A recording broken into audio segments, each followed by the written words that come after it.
بسم اللہ الرحمن الرحیم۔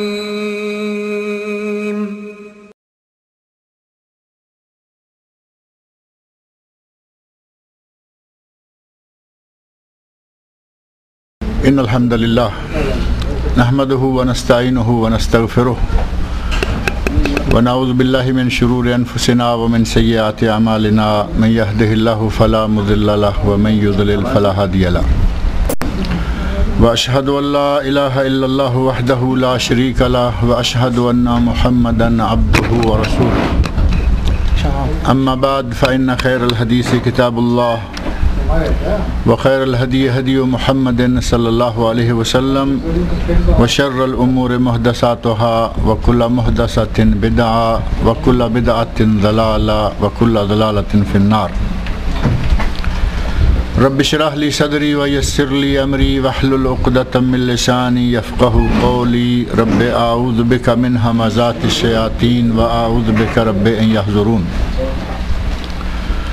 اعوذ باللہ السمیع العلیم من الشیطان الرجیم، بسم اللہ الرحمن الرحیم۔ ویل للمطففین الذین اذا اکتالوا علی الناس یستوفون واذا کالوہم او وزنوہم یخسرون۔ الا یظن اولئک انہم مبعوثون لیوم عظیم یوم یقوم الناس لرب العالمین۔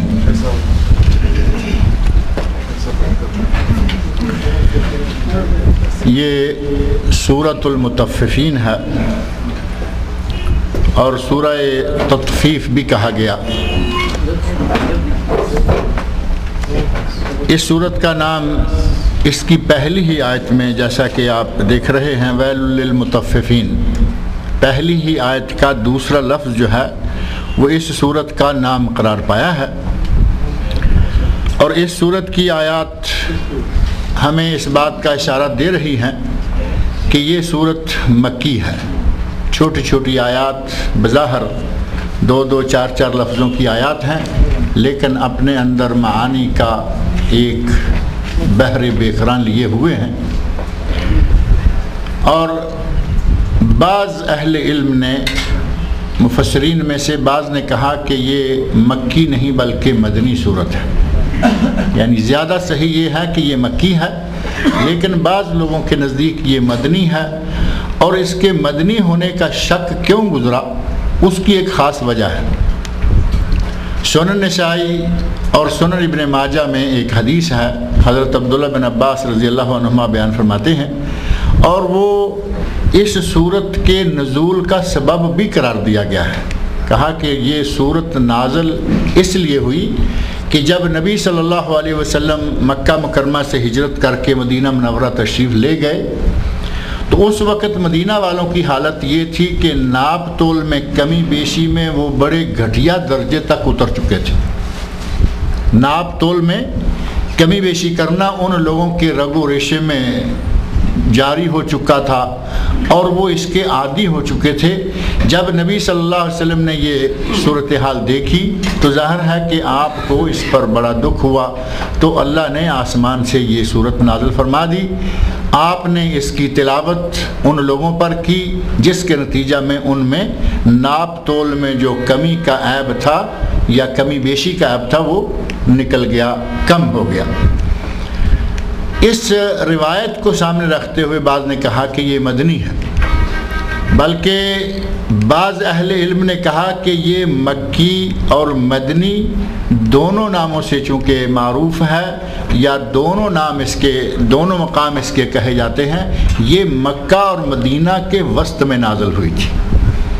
یہ تین اقوال ہیں، لیکن ان میں سے صحیح تر بات یہ ہے کہ یہ مکی صورت ہے، کیونکہ اس صورت میں عقائد اور اخلاق کی اصلاح کے سلسلہ میں جو انداز اللہ رب العزت نے اختیار فرما رکھا ہے پورے قرآن کریم میں، کہ مکہ میں جتنی صورتیں نازل ہوئیں ان میں عقائد، توحید باری تعالیٰ اور جتنے بھی اخلاقی قدریں ہیں ان کی اصلاح کے لیے اللہ نے زیادہ تر زور دیا۔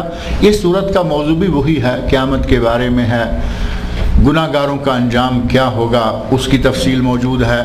جو لوگ نیکوکار ہیں، ابرار ہیں، ان کا مقام و مرتبہ کیا ہوگا اس کی تفصیل ہے اور قیامت کا تذکرہ ہے۔ تو یہ مضمون جو ہے یہ عموماً مکی صورتوں میں پایا جاتا ہے، لہٰذا صحیح تر بات یہ ہے کہ یہ صورت مکی صورتوں میں سے ہے، اور اس حدیث کی وجہ سے حضرت عبداللہ بن عباس رضی اللہ عنہما کے اس ارشاد کی وجہ سے لوگوں کو کچھ وہم گزرا کہ شاید یہ مدنی ہے، حالانکہ نبی صلی اللہ علیہ وسلم کی عادت مبارکہ تھی کہ جب کسی بیماری، کسی بھی اخلاقی بیماری کی طرف آپ کی نظر جاتی، آپ کی اطلاع میں ایسی کوئی بات آتی تو آپ اس سے متعلقہ آیات اپنے لوگوں کو پڑھ کے سنایا کرتے تھے۔ آپ نے مدینہ منورہ میں جب آپ تشریف لے گئے تو دیکھا لوگوں میں ناپ تول میں کمی بیشی کی عادت ہے، اور یہ کوئی نئی بیماری نہیں تھی۔ قرآن کریم نے پہلے انبیاء کی امتوں کے بارے میں بتایا کہ ان میں ناپ تول میں کمی بیشی کا یہ مرض پایا جاتا تھا، حتیٰ کہ حضرت شعیب علیہ السلام معروف نبی ہیں، ان کی قوم کی ہلاکت کا سبب قرآن کریم نے اور احادیث میں آیا کہ ان کی قوم کی ہلاکت کا سبب ہی ناپ تول میں کمی بیشی تھی۔ ناپ تول میں اس انداز تک کمی بیشی کرنا شروع ہو گئے کہ اللہ رب العزت نے ان کو اس طرح دنیا سے مٹا دیا۔ قرآن نے سورہ ہود میں دیگر مقامات پر اللہ نے فرمایا کأن لم یغنوا فیہا، ان پر عذاب آیا، اور اس انداز سے عذاب آیا کہ ان کو دنیا سے ملیہ میٹ کر دیا، نشان تک مٹا دیا، کأن لم یغنوا فیہا، گویا کہ وہ کبھی دنیا میں آئے نہیں تھے۔ ان کی بستیوں، ان کے شہروں، ان کے گھروں، ان کے ٹھکانوں کا یوں اللہ نے صفایا کیا کأن لم یغنوا فیہا، گویا کہ وہ کبھی ان ٹھکانوں میں، ان گھروں میں، ان علاقوں میں، ان شہروں میں بسے ہی نہیں تھے۔ تو یہ عیب عرصہ سے چلتا آ رہا تھا، مدینہ منورہ میں بھی لوگ اس میں مبتلا تھے۔ نبی صلی اللہ علیہ وسلم نے جب ان کی یہ حالت دیکھی تو آپ نے وہاں اس صورت کی آیات جو ہیں یہ تلاوت فرمائیں، اور ان آیات کے تلاوت کرنے کے نتیجہ میں مدینہ منورہ سے وہ بیماری، وہ عیب جو ہے وہ ختم ہو گیا، یا کم از کم یوں کہیں کہ بہت ہی انتہائی درجے تک کم ہو گیا۔ تو نبی صلی اللہ علیہ وسلم کا وہاں اہل مدینہ کے سامنے اس صورت کی تلاوت کرنا، اس کا معنی یہ نہیں کہ نازل اسی وقت ہوئی تھی، نازل یہ مکہ مکرمہ میں ہو چکی تھی، لیکن اس کوتاہی، اس اخلاقی عیب یا اخلاقی برائی کو نبی صلی اللہ علیہ وسلم نے جب دیکھا تو یہ آپ نے تلاوت فرمائی تاکہ لوگ اس کی روشنی میں اپنے عمل کی اصلاح کر لیں۔ لہٰذا یہ مکی صورتوں میں سے ہے، اور اللہ رب العزت نے اس میں آغاز میں ہی بڑا سخت انداز اختیار فرمایا، ویل للمطففین۔ ویل کا معنی عموماً ہلاکت اور بربادی کیا جاتا ہے، اور ویل کو کہاں کہاں استعمال کیا گیا، کن کن لوگوں کے لیے استعمال کیا گیا، آپ 30ویں سپارے میں ہی ہیں۔ ویل للمصلین، ہلاکت ہے، بربادی ہے، تباہی ہے، کن کے لیے؟ للمصلین، نمازیوں کے لیے، الذین هم عن صلاتهم ساہون، ان نمازیوں کے لیے جو اپنی نمازوں سے لاپرواہ ہیں، نمازیں پڑھتے ہیں لیکن اپنی مرضی سے پڑھتے ہیں، جب چاہ پڑھ لی، اور ایسے لوگ واقعی موجود ہیں۔ آپ دیکھیں گے کہ تہجد گزار ہیں، ماشاءاللہ 5 ہی نہیں بلکہ 6ٹھی نماز بھی پڑھ رہے ہیں، اور یک وہ دور شروع ہوا کہ وہ مسجد میں داخل ہی نہیں ہو رہے۔ آج تہجد گزار بھی ہیں، اگلے مہینے میں دیکھیں 5 نمازیں فریضہ بھی غائب، پھر کبھی شروع کر لی، کبھی چھوڑ دی، پھر کسی نماز کو جب چاہے پڑھ لیا۔ نماز جو اللہ رب العزت نے فرمایا ان الصلاۃ کانت علی المؤمنین کتابا موقوتا، نماز مقررہ اوقات پر مومنوں کے لیے فرض کی گئی ہے، اس کی پرواہ نہیں کرتے، جب چاہے نماز پڑھ لیں۔ وقت بے وقت، جب چاہے شروع کر لی جب چاہے چھوڑ دی. یہ نمازی ہیں جو نماز سے غافل ہیں، اپنی نماز سے لاپرواہ ہیں. تارک نماز کے بارے میں تو اہل علم کا اس بات پر تقریباً اجماع ہے کہ جو نماز کا انکار کی حد تک، جہود کی حد تک تارک ہے وہ کافر ہے، وہ دائرہ اسلام سے ہی خارج ہے. لیکن اگر نہیں پڑھتا، سستی سے نہیں پڑھتا تو اسے کافر نہیں کہا گیا. لیکن اللہ نے فرمایا ویل للمصلین، ویل ہے ان نمازیوں کے لیے الذین هم عن صلاتهم ساہون، جو کہ اپنی نمازوں سے بے خبر ہیں. یہاں اس سورہ مطففین کا اللہ رب العزت نے آغاز فرمایا ویل للمطففین. ویل ہے، ہلاکت ہے، بربادی ہے ان لوگوں کے لیے جو کہ ناپ تول میں کمی بیشی کرتے ہیں.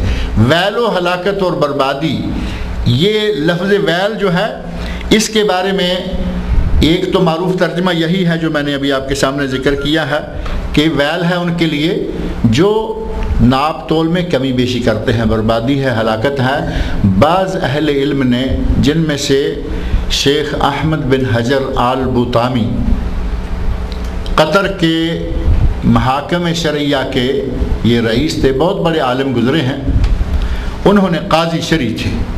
انہوں نے اپنی کتاب ایک ہے تطہیر المجتمعات من ارجاس الموبقات، بڑے کبیرہ گناہوں کے بارے میں انہوں نے ایک موٹی کتاب تالیف فرمائی ہے جس کا اردو ترجمہ بھی چھپ چکا ہے، کبیرہ گناہوں سے تعلق رکھتی ہے. اس میں انہوں نے ایک روایت ذکر کی ہے، کہا کہ ویل جہنم کی ایک وادی کا نام ہے. جہنم میں طبقے ہیں، جہنم کے درجے ہیں. جیسے فرمایا ان المنافقین فی الدرک الاسفل من النار، منافقین جہنم کے سب سے گہرے گڑھے میں ہوں گے.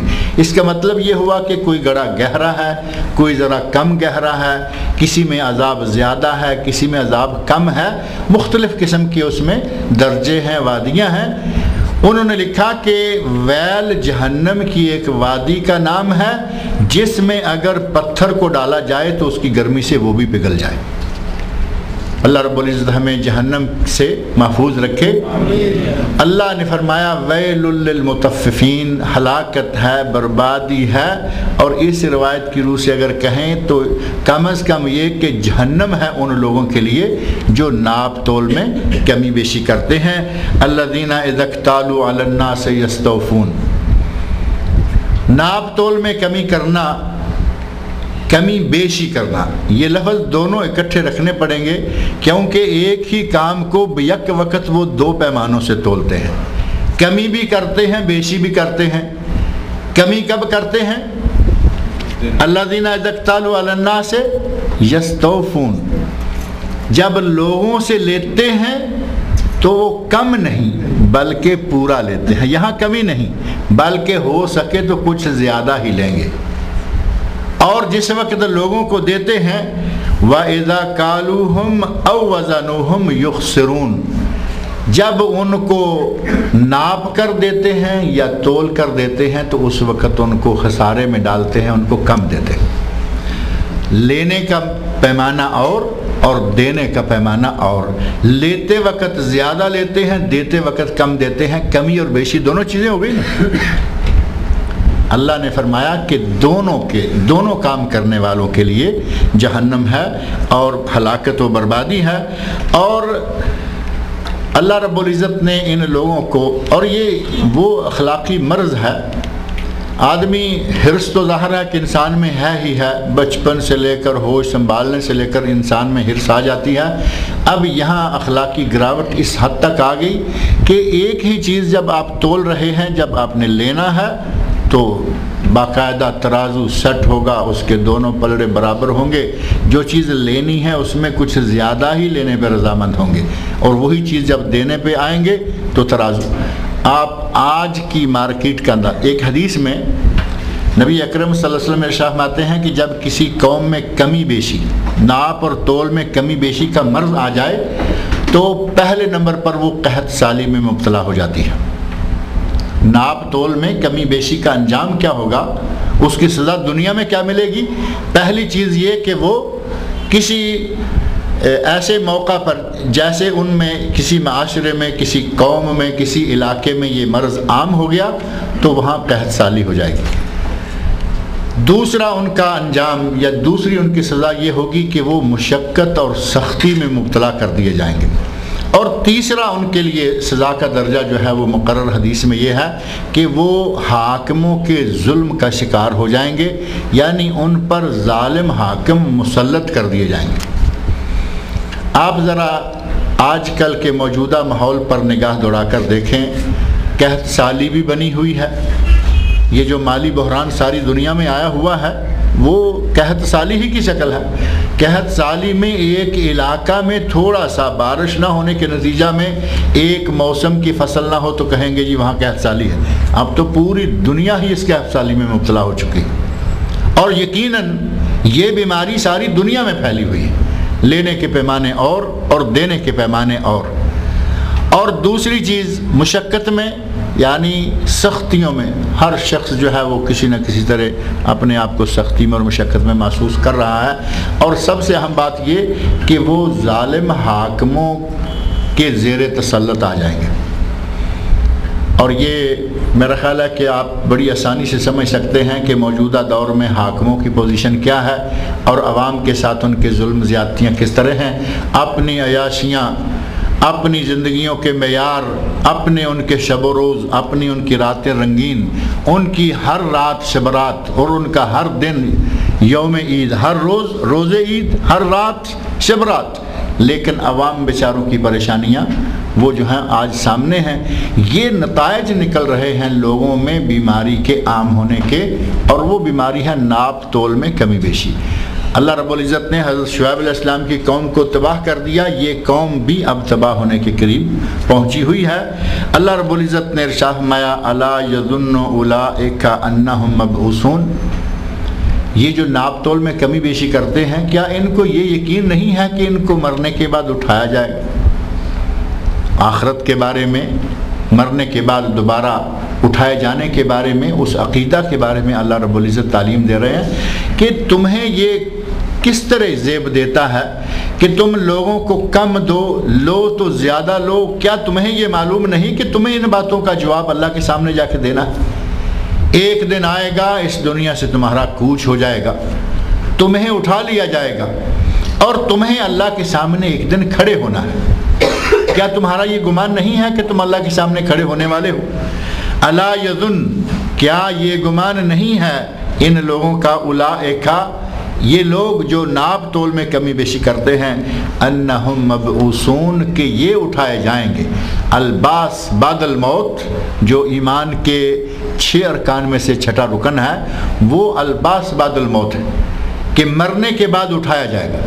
اللہ رب العزت شاہ مال رہے ہیں کہ یہ جو لوگ اس بیماری میں مبتلا ہیں، اس اخلاقی گراوٹ میں پھنسے ہوئے ہیں، انہیں یہ بھی سوچنا چاہیے کہ ہمیں اسی دنیا میں ہمیشہ نہیں رہنا، بلکہ ایک وقت آئے گا کہ مریں گے، اور دوسرا وقت یہ آئے گا کہ اٹھائے جائیں گے اور اللہ کے سامنے ہمیں جواب دہی کے لیے کھڑے ہونا پڑے گا۔ لیوم عظیم، اس دن کے لیے جو کہ بہت ہی بڑا ہے، قیامت کا دن جو کہ بہت ہی بڑا دن ہے۔ اور اس دن کے بڑے ہونے کا اندازہ اسی سے لگایا جا سکتا ہے کہ وہ ایک دن 50,000 سال کے برابر ہوگا۔ 50,000 سال کا ایک دن ہوگا۔ اس میں امیروں کے، غریبوں کے، بادشاہوں کے، رعایا کے، حاکموں کے، محکوموں کے، سب کے، آدم علیہ السلام سے لے کر قیامت تک آنے والے انسانوں کے اور جنوں کے، تمام لوگوں کے حساب و کتاب لیے جائیں گے۔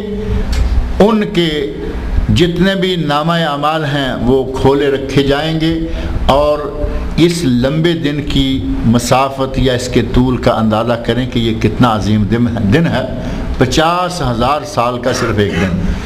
اللہ رب العزت فرما رہے ہیں کہ کیا ان کو یہ گمان نہیں ہے کہ ان کو اٹھایا جائے گا اس عظیم دن کے لیے، یوم یقوم الناس لرب العالمین، جس دن کے لوگ اللہ رب العالمین کے سامنے کھڑے ہوں گے۔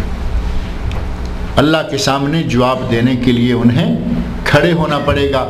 اور یہ عظیم دن وہ ہے جس دن کے بارے میں نبی صلی اللہ علیہ وسلم ارشاد فرماتے ہیں، صحیح مسلم، صحیح بخاری اور صحیح مسلم دونوں میں، اور حدیث کی بعض دیگر کتب میں بھی یہ حدیث موجود ہے، مسند احمد میں ہے، ترمذی میں ہے، نبی صلی اللہ علیہ وسلم ارشاد فرماتے ہیں کہ قیامت کے دن سورج ایک میل کی مسافت پر آ جائے گا۔ آسمان پر اس وقت سورج کتنی دور ہے، اور جب گرمیوں میں اپنا وہ گرمی کا نظارہ ہمیں دکھاتا ہے تو ہم محسوس کر سکتے ہیں کہ گرمی کتنی شدت کے ساتھ پڑ رہی ہوتی۔ کئی لوگوں کی موتیں واقع ہو جاتی ہیں، حالانکہ کروڑوں میل دور ہم سے سورج ہے، اور جب وہ صرف 1 میل رہ جائے، اور اس حدیث کے راوی کہتے ہیں کہ میں نہیں سمجھتا کہ نبی صلی اللہ علیہ وسلم نے وہ میل ہماری دنیا کا میل قرار دیا جو یہ مسافت ہے 1 میل۔ 1 میل تقریباً 1.5 کلومیٹر ہے۔ یہ سورج 1.5 کلومیٹر قریب آ جائے گا، یا میل اس سلاخ کو یا سلائی کو بھی کہا جاتا ہے جس سے آنکھوں میں سرما ڈالا جاتا ہے، اس کو بھی میل کہا جاتا ہے۔ اب اندازہ کریں کہ سرمے دانی جس میں سرما ہوتا ہے وہ چاہے کتنی بھی بڑی ہوگی تو کتنی بڑی ہو جائے گی، اور وہ سلائی کتنی بڑی ہوگی، 2 انچ ہو جائے گی، 4 انچ ہو جائے گی، 6 انچ ہو جائے گی۔ راوی یہ حدیث کہتے ہیں مجھے نہیں معلوم کہ نبی صلی اللہ علیہ وسلم نے جب میل کہا تو آپ کی مراد یہ دنیاوی میل مسافت والا تھا یا سرما لگانے والی سلائی آپ کی مراد تھی۔ سورج اتنا نیچے آ چکا ہوگا، حساب کتاب کے لیے لوگ اللہ کے سامنے کھڑے ہوں گے، اور اس لمبے دن میں، اس عظیم دن میں لوگ اپنے اپنے اعمال کے حساب سے اپنے ہی پسینوں میں ڈوب رہے ہوں گے۔ صحیح بخاری میں یہ حدیث موجود ہے کہ نبی صلی اللہ علیہ وسلم فرمایا کہ کچھ لوگوں کا پسینہ ان کے نصف تک آیا ہوا ہوگا، اور جس میں مسلم شریف میں جو حدیث ہے، بخاری مسلم اور دیگر کتب حدیث میں، اس میں مختلف سٹیپ بتائے گئے۔ اپنے اپنے گناہوں کے نتیجہ میں کوئی اپنے ٹخنوں تک پسینے میں ڈوبا ہوا ہوگا، کوئی آدمی اپنے گھٹنوں تک پسینے میں ڈوبا ہوا ہوگا، کوئی آدمی اپنی کمر تک پسینے میں ڈوبا ہوا ہوگا، اور کسی کے لیے پسینہ لگام بنا ہوا ہوگا، یعنی اس کے منہ تک پسینہ آیا ہوا۔ اللہ رب العزت ہمیں محفوظ رکھے۔ وہاں اس عظیم دن کے بارے میں اللہ رب العزت فرما رہے ہیں کہ ناپ تول جو کہ تمہاری روزانہ کی معمولی چیزیں ہیں، یہ نہیں کہ یہ کوئی بہت بڑا ہاتھ مارتے ہیں۔ ناپ تول والے کوئی یکدم بہت بڑا ہاتھ نہیں مارتے، چھوٹا چھوٹا کر کے۔ ایک دن میں اگر 100 گاہک گزر گیا اور ایک گاہک سے ایک چھٹانک بچاتے گئے تو ان کے لیے تو کافی ہو گیا نا، لیکن ایک گاہک سے اس نے تھوڑا سا حصہ کاٹا ہے۔ ان چھوٹے چھوٹے حصوں کی خاطر تم اس دن اللہ کے سامنے ذلیل و رسوا ہونے کے لیے کیوں تلے ہوئے ہو؟ اور آپ دیکھیں گے ناپ تول کی کمی والوں کا انداز۔ بازار میں جائیں، آپ نے مثال کے طور پر کپڑے کی دکان پر چلے جائیں، سوٹ کا کپڑا چاہیے 5 میٹر 6 میٹر، یہ جو توپ بنتی ہے یہ 5 میٹر کی بنتی ہے، کسی کی 6 کی بنتی ہے، کسی کی 4.5 کی۔ آپ نے دکاندار سے سوٹ کا کپڑا طلب کر لیا کہ بھائی ہمارے سوٹ کتنا بنتا ہے، کہتے ہیں آپ کا سوٹ 5 میٹر میں بن جائے گا، چلیے مجھے 5 میٹر دے دیجیے۔ 5 میٹر اس نے آپ کے دیکھتے دیکھتے ایسے کاٹ کے 5 میٹر وہ مارے پکڑا دیا۔ گھر میں جا کے آرام سے آپ اسی کو دوبارہ ایک مرتبہ ناپیے تو کتنا نکلے گا؟ 4.5 میٹر، 4.25 میٹر، 4.25 سے زیادہ بہت کم نکلے گا۔ اب کتنا نکالا ہے اس نے؟ ربع میٹر یا اس سے بھی کم۔ اگر کسی نے اتنا سا کپڑا بچا لیا ایک کسٹمر سے تو اس نے تیر کون سا مار لیا، لیکن اپنے لیے جہنم خرید لیا، اپنی عاقبت برباد کر لی، اپنی آخرت کے لیے اس نے اپنے لیے ایک غلط راستہ اختیار کر لیا۔ یہی معاملہ دوسرے تول والوں کا، ناپ والوں کا یہ حال ہے۔ جو چیز میٹر کے ساتھ ناپنی ہے یا کسی پیمانے کے ساتھ ناپنی ہے، اور یہی معاملہ جو ہے وہ تول والوں کا بھی ہے۔ اور پھر ہماری مارکیٹ میں ہمارے لوگوں نے پتہ نہیں آخرت کو بالکل ہی بلا رکھا ہے۔ آپ کتنی بھی ہوشیاری دکھلائیں، خاص طور پر ہمارے ملکوں کی مارکیٹ، یہاں کا ماحول الحمدللہ کافی حد تک اچھا ہے، لیکن ہمارے لوگ کام کرتے ہیں وہ اپنا ہاتھ دکھاتے ہیں۔ اپنے ہاتھ کی صفائی یہاں بھی دکھاتے ہیں. ڈنڈی مارنے سے یہ باز نہیں آتے کیونکہ ملک اپنا چھوڑ دیا, عادتیں تو نہیں چھوڑ دی. یہاں آ کے سدھرتے بھی ان میں کچھ نہ کچھ رہتا ہے. ڈنڈی ماریں گے, ضرور ماریں گے, لیکن جو صفائیاں وہاں دیکھنے میں آتی ہیں آدمی دنگ رہ جاتا ہے کہ کتنے ایکسپرٹ لوگ ہیں بے ایمانی کرنے میں, ایکسپرٹ ہیں بے ایمانی میں. آپ کسی دکاندار کے پاس کھڑے ہو جائیں, آپ نے دیکھا کہ انگور بڑے خوبصورت نظر آ رہے ہیں. انگور بھائی چاہیے اور گچھے کی شکل میں چاہیے. اب دانہ ظاہر ہے کہ دانہ ہے, ٹوٹا ہوا ہوگا, اس میں سے شیرہ نکل رہا ہوگا. ہمیں صاف ستھرا انگور چاہیے. آپ نے کوشش کی کہ جو اس میں سے پیلے رنگ کا خوبصورت کلر کا آپ نے گچھا دیکھا وہ اٹھا کے اس کے قریب رکھا کہ بھئی یہ مجھے تول کے دیجیے. آپ نے وہ اس کے ہاتھ میں پکڑایا, ادھر سے ترازو اس نے اٹھایا یا ایک لفافہ اٹھایا, اس میں ڈالا اور آپ لے کے گھر آ گئے. تعجب ہوتا ہے کہ آپ کی نظروں کے سامنے سارا کچھ ہوا, لیکن گھر آئے تو نیچے 1/3 لفافہ وہی اکیلے دانوں کا, ٹوٹے پھوٹے دانوں کا بھرا ہوا ہے, اوپر گچھا بھی پڑا ہوا. اب اتنی ہوشیاری کب کر گیا یہ آدمی؟ یقین مانے میں ایک عرصہ تک یہ بات نہیں سمجھ سکا, لیکن پھر مجھے کسی نے بتایا کہ وہ ایسے نہیں, لوگوں کی آنکھوں میں دھول جھونکنے کے لیے وہ تھوڑی حرکت پہلے کرتے ہیں. لفافے نیچے تیار پڑے ہیں, لفافوں میں دانے ڈال کے رکھے ہوئے ہیں. جب آپ نے گچھا رکھا وہ نیچے سے لفافہ اٹھا کے اپنے ہاتھ میں رکھتے ہیں, اس میں دانے موجود ہوتے ہیں, اوپر گچھا رکھا اور دے دیں. اب کتنی مار دے لیں گے یہ کسٹمر کو, کتنا نقصان دے لیں گے؟ 2 روپے کا, 3 روپے کا. یہی حال ناپ میں, یہی حال تول میں ہے. اور یہ کمی بیشی کرنے کے نتیجہ میں اللہ رب العزت نے ان کو کتنا سختی کے ساتھ ویل للمطففین فرمایا. ہلاکت ہے, بربادی ہے, جہنم ہے ان لوگوں کے لیے جو لوگوں کو دیتے ہیں تو کم دیتے ہیں, خود لیتے ہیں تو پورا لیتے ہیں, بلکہ زیادہ لیتے ہیں. اور پھر فرمایا کہ کیا ان کو یہ گمان نہیں کہ ان کو کبھی جا کے ان باتوں کا جواب دینا پڑے گا, اللہ کے سامنے کھڑے ہونا پڑے گا, اور وہاں اپنے ایک ایک کرتوت کے بارے میں ان سے پوچھا جائے گا اور ان کو جواب دینا پڑے گا. لیوم عظیم, اس عظیم دن کے لیے, یوم یقوم الناس لرب العالمین, جس دن کے لوگ اللہ رب العالمین کے سامنے کھڑے ہوں گے. اس قیامت کے دن 50,000 سال کا دن. اور یہ وہی مقام ہے جس مقام پر نبی اکرم صلی اللہ علیہ وسلم ارشاد فرماتے ہیں کہ آدمی اپنی جگہ سے قدم نہ ہلا پائے گا جب تک وہ 4 باتوں کا جواب نہ دے لے. ان 4 باتوں میں سے ایک بات یہ بھی ہے, چوتھی, کہ مال کے بارے میں اس سے پوچھا جائے گا کہ تو نے مال کیسے کمایا, کہاں سے کمایا اور کہاں خرچ کیا. اب اگر یہ کہتا ہے کہ میں نے ڈنڈی مار مار کے کمایا, میں نے لوگوں کو دھوکہ دے دے کے کمایا, وہاں پوری کائنات کے سامنے کیا حالت ہوگی.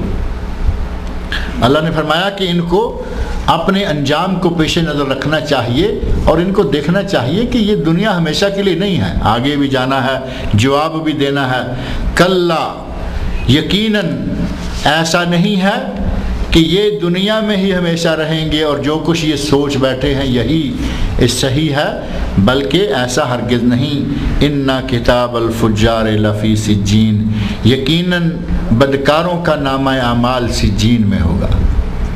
سجین سجن, اور سجن تو یہاں آپ کو معلوم ہے نا, سجن کا معنی ہے جیل. یہ جو بدکار ہیں, برے اعمال والے ہیں, ناپ تول میں کمی بیشی کرنے والے ہوں یا کسی دوسری بیماری میں, دوسری اخلاقی گراوٹ میں مبتلا ہوں, جتنے بھی فجار ہیں, فاجر, فاسق اور گناہگار ہیں, ان کا نامہ اعمال, ان کی کتاب سجین میں, ان کا ٹھکانہ جیل. اور یہ سجین کس جگہ ہے؟ اللہ رب العزت نے پہلے نمبر پر تو خود سوال فرمایا, وما ادراک ما سجین, اے میرے نبی آپ کیا جانے کہ سجین کیا ہے, وہ کون سی جگہ ہے. اور احادیث میں روایات سے پتہ چلتا ہے کہ سجین جس میں برے لوگوں, بدکاروں کی روحوں کو رکھا جائے گا وہ 7 زمینوں کے نیچے ہے. سجین 7 زمینوں کے نیچے ایک جیل ہے, ایک تنگ جگہ ہے جو بنائی گئی ہے, اس میں بدکاروں کی روحوں کو, بدکاروں کو گویا کہ وہاں رکھا جائے گا.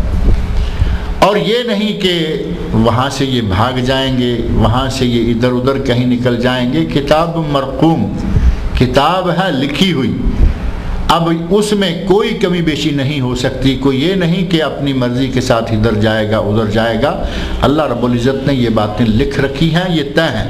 کتاب مرقوم، یہ تو لکھی ہوئی کتاب ہے، اس میں کوئی کمی بیشی، اس میں کوئی اضافہ، اس میں کوئی نقص نہیں کیا جا سکتا۔ ویل یومئذ للمکذبین، اس دن جھٹلانے والوں کے لیے ویل ہے۔ پہلے ویل ان کے لیے جو ناپ تول میں کمی بیشی کرتے ہیں، اور پھر فرمایا کہ جھٹلانے والوں کے لیے بھی اس دن ویل ہے۔ ویل یومئذ للمکذبین الذین یکذبون بیوم الدین، جھٹلانے والے کون؟ جو کہ قیامت کے دن کو جھٹلاتے ہیں، قیامت کے دن کا انکار کرتے ہیں۔ جو لوگ یہ نہیں مانتے کہ قیامت آنے والی ہے، جو لوگ یہ یقین نہیں رکھتے کہ مرنا ہے، مرنے کے بعد اٹھایا جائے گا، بلکہ وہ سمجھتے ہیں کہ یہی دنیا۔ اور ایک مثال جو معروف ہے، بابر بعیش کوش کے عالم دوبارہ نیست، بابر جو کچھ ہے کر لو، اسی دنیا میں جو چاہے کرتے رہو، دوبارہ کس نے آنا ہے؟ اور ایک ہمارے علاقے میں پنجابی میں مثال دیتے ہوئے کہتے ہیں، یہ جگ مٹھا تے اگلا کس ڈٹھا، یعنی یہ دنیا میٹھی ہے، اگلی کس نے دیکھی ہے؟ یہیں اس کو میٹھی کو اڑاتے رہو، مزے اڑاؤ، کھاؤ پیو، اگلی دنیا کس نے دیکھی ہے؟ گویا کہ وہ اگلی دنیا کو ماننے کو ہی تیار نہیں، کہتے ہیں کہ یہی ہے جو کچھ ہے۔ اللہ رب العزت نے ویل یومئذ للمکذبین، جھٹلانے والوں کے لیے ویل ہے، بڑی خرابی ہے، جہنم ہے۔ الذین یکذبون بیوم الدین، وہ لوگ جو کہ قیامت کے دن کو، حساب و کتاب کے دن کو، جزا و سزا کے دن کو جھٹلاتے ہیں اور اس کا انکار کرتے ہیں۔ وما یکذب بہ الا کل معتد اثیم، اور ہر کوئی اس دن کو نہیں جھٹلاتا، بلکہ اس دن کو جھٹلاتے ہیں وہی جو کہ حد سے تجاوز کرنے والے ہیں اور عصیم گناہگار ہیں۔ اس دن کا انکار وہ لوگ کرتے ہیں جو دنیا کی زندگی میں اتنے پھنس گئے، دنیا کی زندگی میں انہوں نے اتنا دل لگا لیا کہ وہ یہی کہنے پہ اتر آئے کہ یہ جگ میٹھا، یہ دنیا میٹھی، اگلی کس نے دیکھی ہے۔ وہ لوگ ہیں جو کہ یہ گناہگار لوگ ہیں جو اس دن کا انکار کرتے ہیں۔ وَإِذَا تُتْلَى عَلَيْهِ آيَاتُنَا قَالَ أَسَاطِيرُ الْأَوَّلِينَ، یہ وہی لوگ ہیں کہ ان کے بارے میں جب ان کے سامنے جب اللہ کی آیات کی تلاوت کی جاتی ہے، ہماری آیات کی تلاوت کی جاتی ہے، تو کہتے ہیں کہ یہ تو اگلے لوگوں کے افسانے ہیں، اسطورہ، افسانہ، کہانی، قصہ، کہتے ہیں کہ یہ تو اگلے لوگوں کے کہانیاں ہیں جو ہمیں سنا رہے ہو۔ قرآن کریم کے بارے میں اساطیر الاولین، قصہ، کہانی یا افسانہ قرار دینا، اور افسانہ تو آپ سمجھتے ہیں کہ جس کی کوئی بنیاد ہی نہ ہو، افسانے یا ناول وغیرہ جو ہیں خیالی باتیں، وہ قرآن کریم کی آیات کو اساطیر الاولین کہتے ہیں کہ یہ تو خیالی باتیں ہیں، یہ کہاں کہاں کی باتیں جوڑ کر ہمارے سامنے لا کے رکھ رہے ہیں، گویا کہ وہ اللہ کے کلام کا بھی انکار کرتے ہیں، قیامت کے دن کا انکار کرتے ہیں، پہلی قوموں اور پہلے لوگوں کے واقعات اللہ رب العزت جب بیان کرتا ہے تو کہتے ہیں کہ یہ تو محض افسانے ہیں۔ کلا، ایسا نہیں ہے، ایسا ہرگز نہیں ہے جو کہ وہ سوچ رہے ہیں، یہ اللہ کا کلام ہے۔ بل رانا علی قلوبہم ما کانوا یکسبون، ان کے اپنے کرتوتوں کے نتیجے میں ان کے دلوں پر میل اور زنگ چڑھ چکا ہے، ان کے دل اس انداز کے ہو چکے ہیں کہ ان پر زنگ، ران، میل۔ ایک حدیث میں نبی صلی اللہ علیہ وسلم ارشاد فرماتے ہیں، یہ میل کیا ہے یا یہ زنگ کون سا ہے، ران کیا ہے؟ آپ ارشاد فرماتے ہیں کہ جب کوئی آدمی گناہ کرتا ہے تو اس کے دل پر ایک نقطہ لگا دیا جاتا ہے۔ مثال کے طور پر یہ چادر ہے یا کوئی سفید چادر ہو، اب سفید چادر پر ایک گناہ کے نتیجہ میں اگر آپ صرف ایک ہی قلم کے ساتھ نشان لگا دیں گے تو ایک نقطہ لگ گیا۔ اگر وہ توبہ کر لے، اگر بندہ توبہ کر لے تو وہ نقطہ جو ہے وہ مٹا دیا جاتا ہے۔ اللہ رب العزت کا یہ بھی بہت بڑا احسان ہے کہ کفارہ ذنوب کے لیے ہمیں بہت سارے اعمال بتا رکھے ہیں، یہ کرو گے گناہوں کا کفارہ ہو جائے گا۔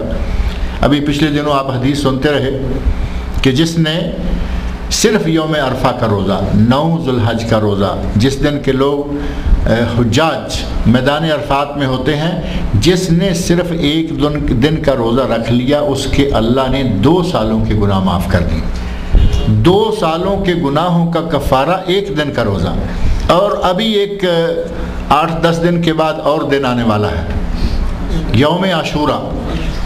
یوم عاشورہ کے روزے کے بارے میں نبی صلی اللہ علیہ وسلم نے صحیح مسلم اور بعض دیگر کتب میں ارشاد فرماتے ہیں کہ یوم عاشورہ کا روزہ رکھنے والے کے 1 سال کے گناہ اللہ تعالیٰ معاف کر دیتا ہے۔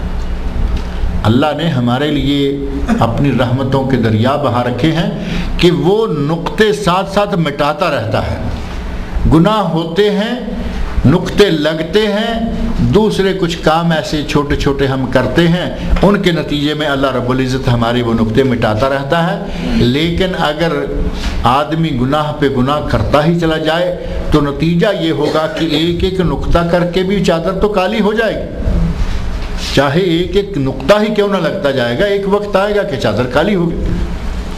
وہی معاملہ، وہی چیز جو اس چادر کو کالا کر رہی ہے، اس کاغذ کو کالا کر رہی ہے، نقطے نقطے کے نتیجہ میں جو وہ پورے کا پورا نامہ اعمال سیاہ ہو رہا ہے، وہی معاملہ دل کا ہے کہ جب ایک گناہ کرتا ہے تو دل پر ایک کالا نقطہ لگ جاتا ہے۔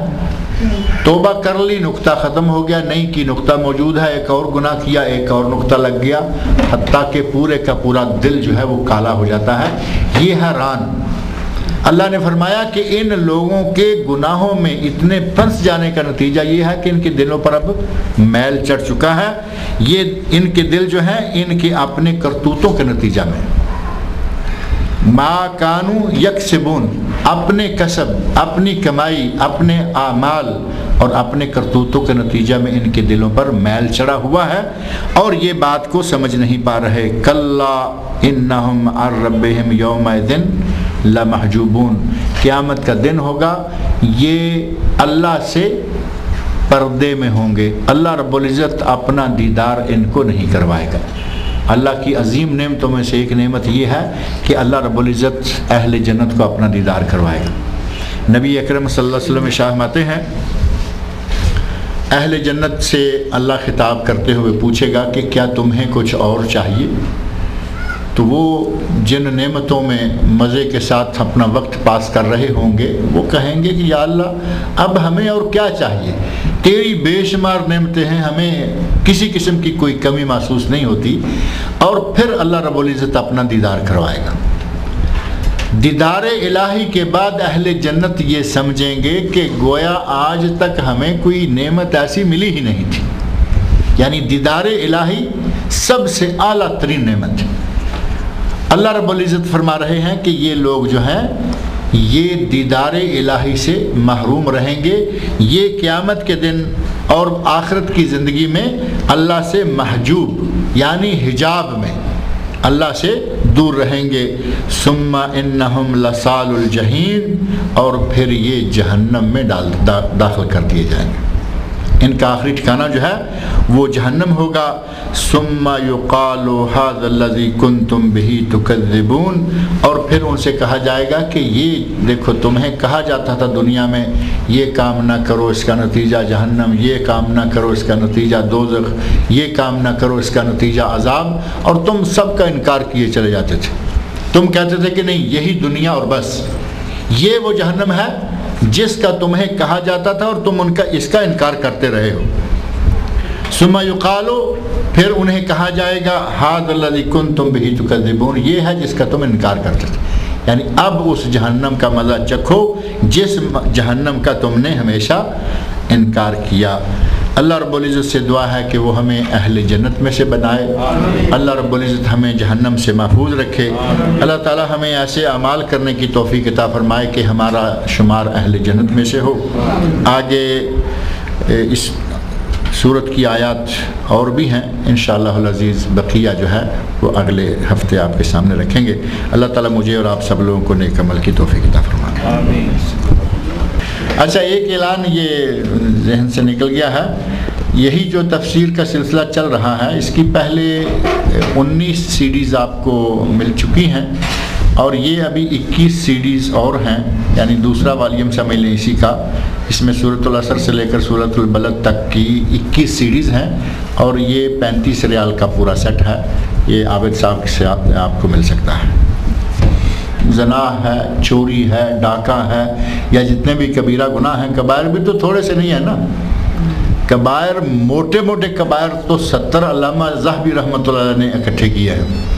ان کی کتاب ہے کتاب الکبائر، جس کا کہ باقاعدہ اردو ترجمہ بھی چھپ چکا ہے۔ 70 کبیرہ گناہوں کا ذکر اس میں ہے۔ اور اگر علامہ ابن حجر حیتمی رحمہ اللہ کی کتاب دیکھی جائے تو اس کتاب میں کوئی 400 کے قریب انہوں نے کبائر جمع کیے ہیں، اور سارے کے سارے انہوں نے ساتھ ساتھ باقاعدہ دلائل اور حوالے بھی ذکر کیے ہیں۔ کبائر تو بے شمار ہیں، لیکن یہ کہ کبیرہ گناہ کے بارے میں علماء کی رائے میں تقریباً اتفاق ہے کہ جب تک توبہ نہیں کرے گا وہ معاف نہیں ہوں گے۔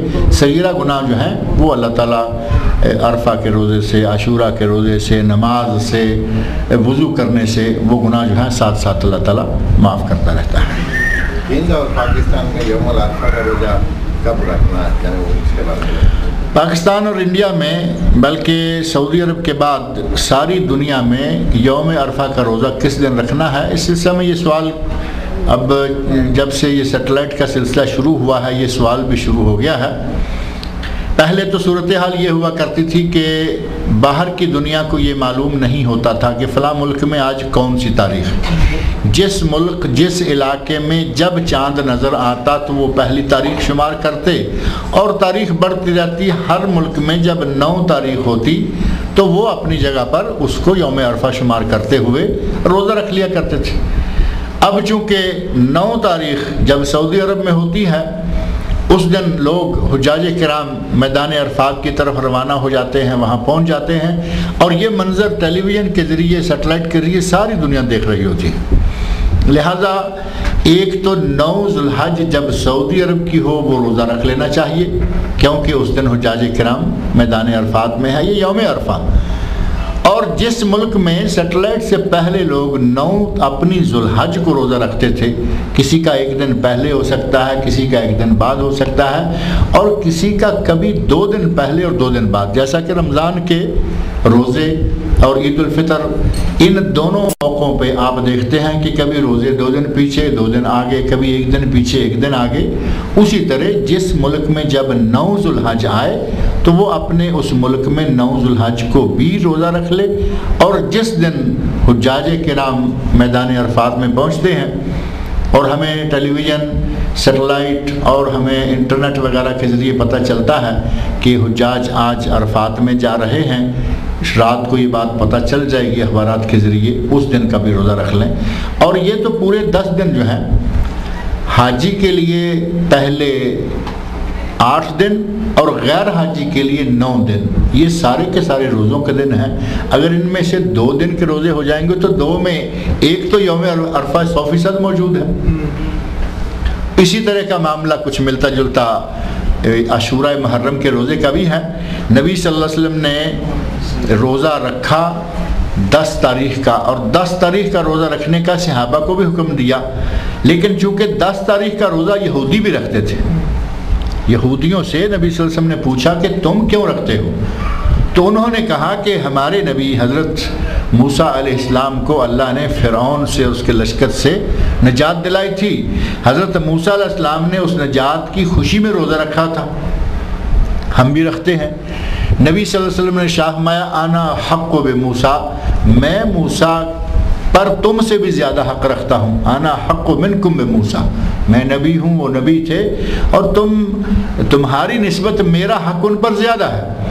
آپ نے خود بھی روزہ رکھا اور صحابہ کو روزہ رکھنے کا حکم دیا، لیکن آپ کی عادت مبارکہ یہ تھی کہ ہمیشہ یہود اور نصارہ، عیسائیوں اور یہودیوں کے عمل کی آپ مخالفت کیا کرتے تھے۔